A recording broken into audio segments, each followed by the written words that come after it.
चित्रा कुछ डरते हुए नम लहजे के साथ कहती है, पर वो एक ऐसा समाधान था जिसने मेरी पूरी जिंदगी बदल दी। मैं आज भी उस समाधान को मानकर पछताती हूँ। सोचती हूँ अगर मैंने स्टीफन सर की बात नहीं मानी होती तो शायद आज हालात कुछ और होते। इतना कहकर चित्रा चुप हो जाती है। युग एकटक नजर से चित्रा को ही देखते रहता है। उसका दिल जोरों से धड़कने लग गया था ये जानने के लिए कि आखिर मिस्टर स्टीफन ने चित्रा को ऐसा क्या समाधान बता दिया था जिस कारण वो आज भी पछता रही है। अचानक से आंसू की बूंद में फिर से हलचल होनी शुरू हो जाती है और जैसे ही आंसू की बूंद में हलचल होती है, चित्रा का चेहरा युग को धुंधला नजर आने लग जाता है। युग समझ जाता है कि वो चित्रा की फिर किसी याद में जाने वाला है। कुछ देर बाद जब आंसू की बूंद में हलचल बंद होती है और युग को चीजें क्लियर नजर आने लग जाती हैं, तो युग देखता है कि चित्रा अपने कमरे में बैठी हुई थी।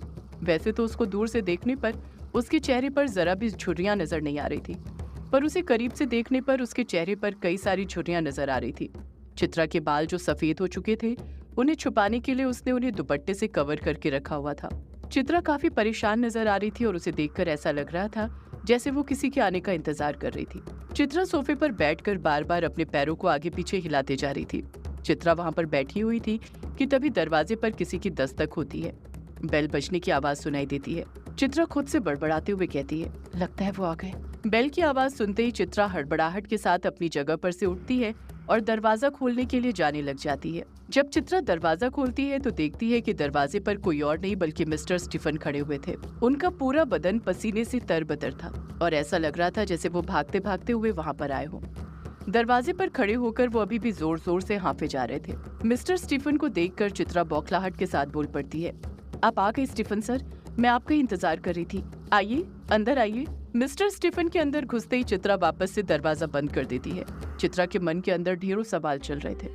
उसका मन तो कर रहा था कि वो उसी वक्त मिस्टर स्टीफन से अपने मन के सारे सवाल पूछ ले, पर जब वो देखती है कि मिस्टर स्टीफन अभी भी हाँफ रहे हैं और पसीने से लथपथ है, तो वो सबसे पहले किचन में जाकर मिस्टर स्टीफन के लिए एक गिलास में पानी लाती है और उन्हें देती है। जब मिस्टर स्टीफन नॉर्मल हो जाते हैं तो चित्रा हड़बड़ाहट के साथ उनसे पूछ पड़ती है, बताइए सर, क्या समाधान मिला है आपको? आप फोन पर ही सब कुछ बता देते।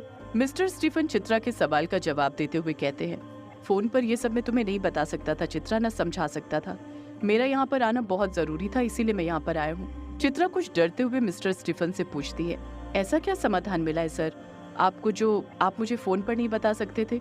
मिस्टर स्टीफन कुछ हिचकिचाहट के साथ चित्रा से कहते हैं, चित्रा, हो सकता है तुम्हें मेरी बात कुछ अजीब लगे, पर अब यही समाधान है तुम्हारे पास यौवन वापस पाने का। चित्रा पलट कर कहती है, जी सर, पहले आप बताइए तो सही, इस समस्या का समाधान क्या है? अब आप इतना हिचकिचा क्यों रहे हैं?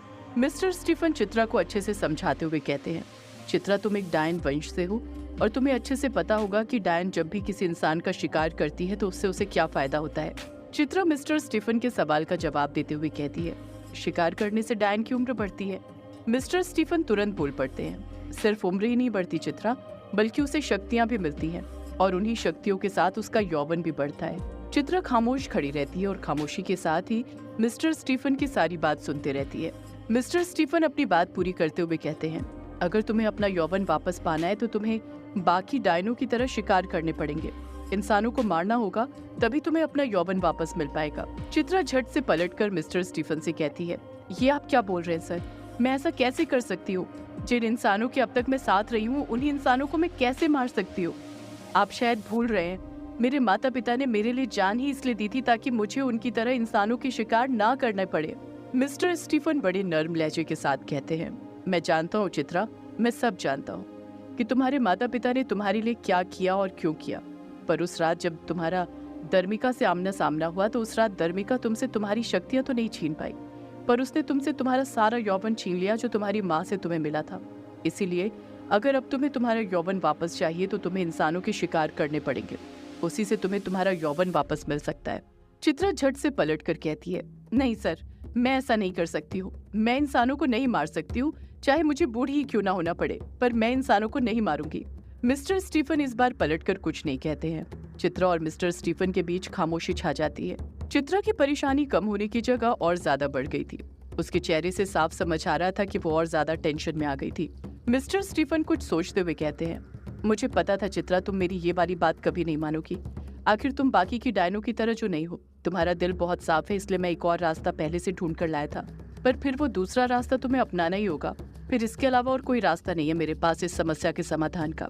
चित्रा तुरंत पूछ पड़ती है, वो दूसरा रास्ता क्या है सर? मिस्टर स्टीफन चित्रा के सवाल का जवाब देते हुए कहते हैं, शादी। चित्रा अपनी दोनों भवें एक साथ उठाते हुए हैरानी के साथ कहती है, क्या कहा? शादी? मिस्टर स्टीफन अपनी बात पर कायम रहते हुए हाँ में अपना सर हिलाते हुए कहते हैं, हाँ चित्रा, शादी। चित्रा मुंह बनाते हुए मिस्टर स्टीफन से पूछती है, पर मेरी यौवन से मेरी शादी का क्या लेना देना? मेरी समस्या का समाधान मेरी शादी कैसे हो सकता है सर? मिस्टर स्टीफन चित्रा को सब कुछ अच्छे से समझाते हुए कहते हैं, तुम्हारी समस्या का समाधान तुम्हारी शादी है चित्रा, क्योंकि एक डायन जब किसी मर्द के साथ शारीरिक संबंध बनाती है तो उससे उसका यौवन बढ़ता है। क्योंकि जब एक डायन किसी मर्द के साथ संभोग करती है तो वो मर्द उसे अपना एक अंश देता है और उसी अंश से डायन को यौवन मिलता है। मिस्टर स्टीफन की बात सुनकर चित्रा के होश उड़ गए थे। उसे तो अभी भी यकीन नहीं हो रहा था कि किसी मर्द के साथ शारीरिक संबंध बनाने के बाद उसका यौवन वापस आ सकता है। मिस्टर स्टीफन फिर चित्रा से बोल पड़ते हैं, वैसे देखा जाए तो चित्रा, तुम्हें किसी मर्द के साथ शारीरिक संबंध बनाने के लिए शादी करने की जरूरत नहीं है। वो तो तुम एक डायन ही, और उससे तुम किसी भी मर्द के साथ आसानी से शारीरिक संबंध बना सकती हो। पर मैं जानता हूँ तुम डायनों की उस काली दुनिया में कदम ही नहीं रखना चाहती हो, इसलिए बेहतर यही होगा कि तुम शादी कर लो अनुराग से। जैसे ही मिस्टर स्टीफन अनुराग का नाम लेते हैं, चित्रा तुरंत मिस्टर स्टीफन की तरफ देखने लग जाती है। मिस्टर स्टीफन अपनी बात को आगे जारी रखते हुए कहते हैं, मुझे पता है तुम अनुराग से बहुत प्यार करती हो चित्रा। वो एक बहुत अच्छा लड़का है और तुम भी उसके लिए बिल्कुल ठीक हो। ना अनुराग को तुमसे बेहतर लड़की मिल पाएगी और ना ही तुम्हें अनुराग से बेहतर लड़का मिल पाएगा। तुम दोनों ही एक दूसरे के लिए बने हुए हो। मिस्टर स्टीफन की बात सुनकर चित्रा मन में सोचने लग जाती है, ये सर मुझे क्या करने का बोल रहे हैं? मैं अनुराग जी से अभी शादी कैसे कर सकती हूँ? अभी तो मैंने उन्हें अच्छे से जाना तक नहीं है। उस रात उनको दर्मिका से लड़ते देख मेरा उन पर भक्षानर बनने का शक और ज्यादा बढ़ गया था। मिस्टर स्टीफन चित्रा से कहते हैं, बोलो चित्रा, तुम्हारा क्या फैसला है? क्या तुम अनुराग से शादी करोगी? चित्रा पलट कर कहती है, मैं एकदम से आपको कैसे जवाब दे दूं सर? आपको तो पता ही है शादी एक बहुत बड़ा फैसला है, मुझे कुछ वक्त चाहिए। मिस्टर स्टीफन चित्रा से कहते हैं, वक्त ही तो बहुत कम बचा है चित्रा, तुम्हें जो फैसला लेना है जल्द लेना होगा। कहीं ऐसा ना हो जब तक तुम कोई फैसला लो तब तक सब कुछ बिगड़ चुका हो। एक बार तुम्हारे अंदर से तुम्हारा सारा यौवन चला गया तो वापस वो फिर कभी नहीं आ पाएगा। चित्रा खामोशी के साथ ही खड़ी रहती है, पलटकर कुछ नहीं कहती है। मिस्टर स्टीफन फिर चित्रा से बोल पड़ते हैं, तुम्हारा जो भी फैसला हो मुझे बता देना चित्रा, मुझसे जो हो सकेगा मैं तुम्हारी मदद करूंगा। अच्छा मैं चलता हूँ, तुम अपना ख्याल रखना। चित्रा इस बार भी पलटकर कुछ नहीं कहती है, बस मिस्टर स्टीफन का मान सम्मान करते हुए अपनी नजरें नीची करके हाँ में अपना सिर हिला देती है। मिस्टर स्टीफन वहाँ से जाने लग जाते हैं। मिस्टर स्टीफन के जाते ही आंसू की बूंद में फिर से हलचल होनी शुरू हो जाती है और कुछ देर बाद जब आंसू की बूंद स्थिर होती है तो युग को फिर से चित्रा का चेहरा नजर आने लग जाता है।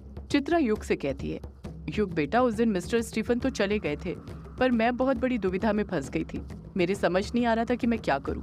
अपना यौवन पाने के लिए उस काली दुनिया में कदम रखूं जिससे मैं अब तक दूर भाग रही थी, या फिर अनुराग की जिंदगी में कदम रखूं जिसे मैं अभी और जानना चाहती थी। कुछ दिनों तक इस बारे में सोचने के बाद मैंने फैसला कर ही लिया। मैंने अनुराग को चुना क्योंकि उस रात जब अनुराग दर्मिका से मेरे लिए लड़ रहा था तो मुझे अनुराग की आंखों में मेरे लिए वो प्यार नजर आया था जो मेरे माता पिता की आंखों में था। जितना मेरे माता पिता मुझसे प्यार करते थे उतना ही अनुराग भी करता था। और रही बात अनुराग को और जानने की, तो कभी कभी किसी को जानने में पूरी जिंदगी निकल जाती है और कभी कभी किसी को जानने के लिए उसके साथ बिताया हुआ एक लम्हा ही काफी होता है। चित्रा एक लंबी आह अपने सीने के भीतर भरती है और फिर युग से बोल पड़ती है, युग बेटा, मैंने फैसला कर लिया था कि अपना यौवन वापस पाने के लिए मैं अनुराग से शादी करूंगी। मैं तो शादी के लिए तैयार थी पर मैं जानती थी अनुराग अभी इस चीज के लिए तैयार नहीं था क्योंकि उसे पहले अपनी किताब लिखकर पब्लिश करानी थी। मैं ये बात अच्छे से जानती थी कि अनुराग कभी मुझसे इतनी जल्दी शादी करने के लिए तैयार नहीं होता क्योंकि उसके लिए उसके सपने ही सब कुछ थे। पर मुझे भी अपना यौवन पूरी तरह खोने से पहले अनुराग से शादी करनी थी, इसलिए फिर मैंने खुशी का सहारा लिया। अनुराग से झूठ बोला कि मैं डरती हूँ कि कहीं खुशी के बॉयफ्रेंड की तरह अनुराग भी मुझे धोखा ना दे दे। मैंने अनुराग को मजबूर किया मुझसे शादी करने के लिए और उसके सामने शर्त रखी कि अगर वो मुझसे सच्चा प्यार करता है तो उसे साबित करे मुझसे शादी करके। मिस्टर स्टीफन ने भी इसमें मेरी बहुत मदद की। उन्होंने खुद अनुराग को मुझसे शादी करने के लिए राजी करवाया। जैसे चित्रा ये बात बोलती है, युग को याद आता है कि वो कहानी जो उसने लिखी थी उसमें भी चित्रा ने अनुराग को मजबूर किया था उससे शादी करने के लिए और खुशी का सहारा लिया था जिसमें मिस्टर स्टीफन ने ही अनुराग की भी मदद की थी। युग मन ही मन सोचने लग जाता है, इसका मतलब ये हुआ कि उस कहानी में लिखी ये वाली बात सच थी। माँ ही पापा से शादी करने के लिए उतावली थी अपने यौवन खोने के डर की वजह से। वरना पापा तो माँ से शादी करने से पहले अपनी किताब पूरी करना चाहते थे। चित्रा अपनी बात आगे जारी रखते हुए कहती है, जैसे तैसे करके हमारी शादी हो गई थी और अनुराग और मैं एक नए बंधन में बंध चुके थे। हमारा प्रेम का रिश्ता शादी के रिश्ते में बदल चुका था। जब भी कोई नया रिश्ता बनता है तो एक नई शुरुआत होती है। उसी तरह हमारी जिंदगी की भी एक नई शुरुआत हो चुकी थी। सदियों से है पुरानी ये है यक्षिणी की कहानी। यक्षिणी एक आग है, यक्षिणी तेरा ख्वाब है।